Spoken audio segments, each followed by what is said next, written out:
Okay guys, good morning. So mag-harvest ako ngayon. Pero bago yun, quick video lang muna tayo. So ito yung April 14 nating mga seedlings. So hindi na siya halatang naging leggy, maliban na lang dito sa isa. Medyo late talaga to lumaki. Pero hindi na masyadong halatang leggy, nagsimula tong mga seedlings natin na to. Yung iba. Pero hopefully lumaki pa sila ng mas mabilis.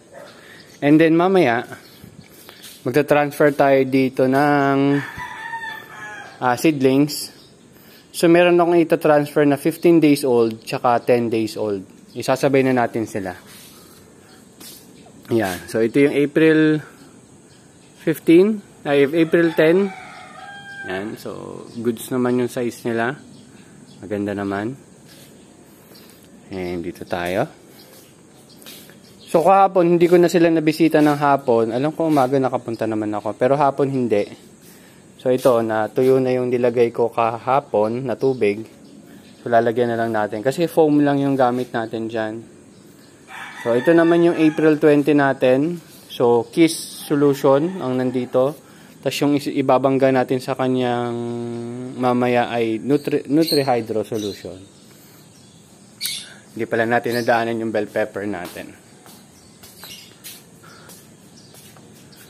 So ito, hindi ko sure kung kita eh. Ayun. Basta yung sa gitna yun, yung sa gitna yun. Bell pepper yan. So ang laki. Kung kailangan ko talaga siyang asikasuhin, isip baka ilagay ko siya dito sa baba or kung saan man. Pero kailangan maiayos ko siya ng location na medyo mas makakahinga siguro siya. Ayan. Yung cherry tomato natin, ganun pa rin naman. Tingnan natin kung namumulaklak.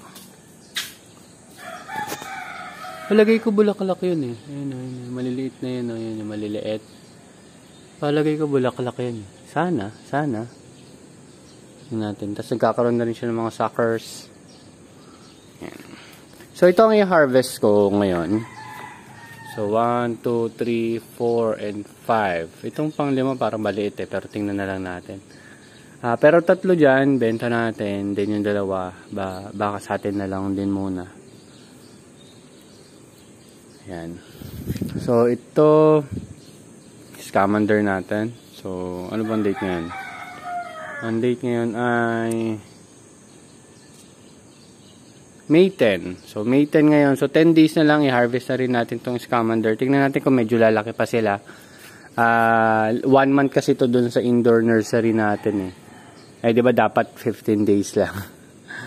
Ayan. O kaya, ngayon mag-a-adjust tayo. Gagawin na natin mga 10 to 12 days lang sila sa indoor nursery. Then, transfer na natin sila dito.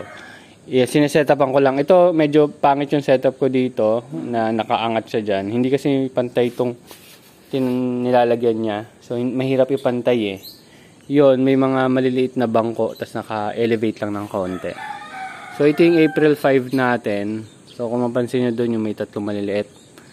Yun yung kasabayan niya. So, ito, 2 separate lang to. So, yan. Magdidilig-dilig lang siguro ako after ko mag-harvest. Yan, yung mga tanglad natin, no? Maganda na, buhay na. So, in few months, okay na siguro yan. So, ito, palagi ko nagbubulaklak to eh. So, hopefully, lumaki yung bulaklak at maging bunga. Yun naman gusto natin. Kung bulaklak pa rin siya, ay, tatanggalin ko na yan dyan. Hindi na maganda na bulaklak lang siya ng bulaklak. So, ayan. Kailangan natin lagyan ng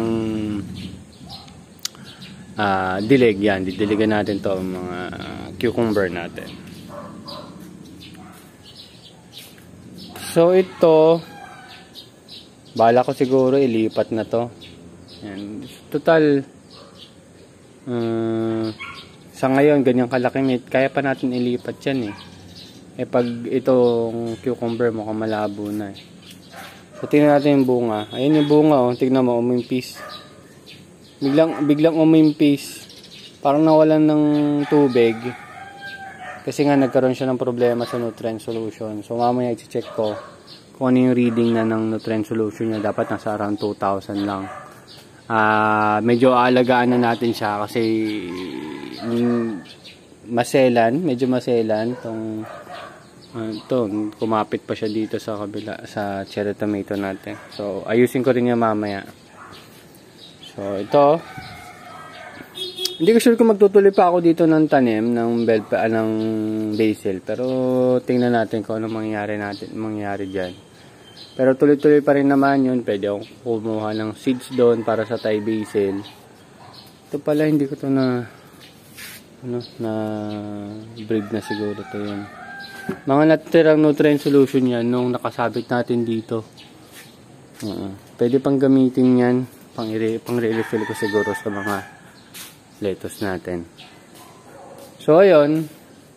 Ito naman yung kulitis natin. At ito yung pechay. At ito yung mustasa. So, hopefully, maging okay naman sila.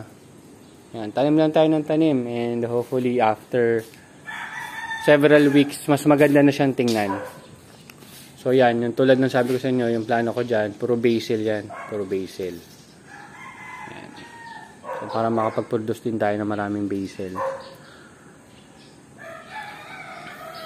So, ayun. Yun lang naman ang current na gagawin natin ngayon. So, asahan nyo, bukas na update natin ay meron na tayong makikita dito na pwede nang ipantapat dito after a few weeks. Yan. So, meron 15 days and 10 days na ililipat doon. Tapos, ipe-prepare ko na to. Yung next na ililipat natin ay 15. Tama, 15 kaagad. 15 isang buhos kaagad. 15 heads. Tapos,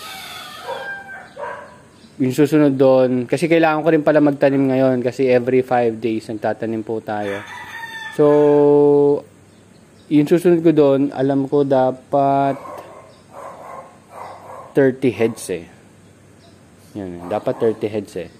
So, tingnan natin kung ano magagawa ko. Pero 30 heads yung ilalagay natin doon. So, kailangan ko ng setupan to or doon. Basta gagawa tayo ng paraan kasi ayaw ko muna magpatong dito. Ito kasi nasa more than 30 kilos na to, itong lalagyan na to.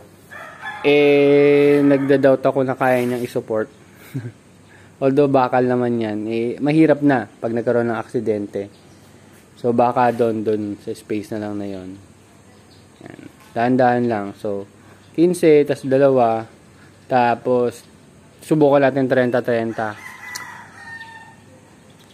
Ang tanong lang doon kung aabot pala yung mga seedlings natin. Ay, yung mga seeds ko. Pero bibili lang naman tayo kay Katanim regarding seeds. Yan. Ito pa. Hindi ko pa tapos. So, meron tayong shade dito. Shade net. Pero gagawa pa tayo dito. Asikasihin ko pa yan. Okay, that's it. So, harvest na lang muna ako. Then, see you next update. Bye-bye.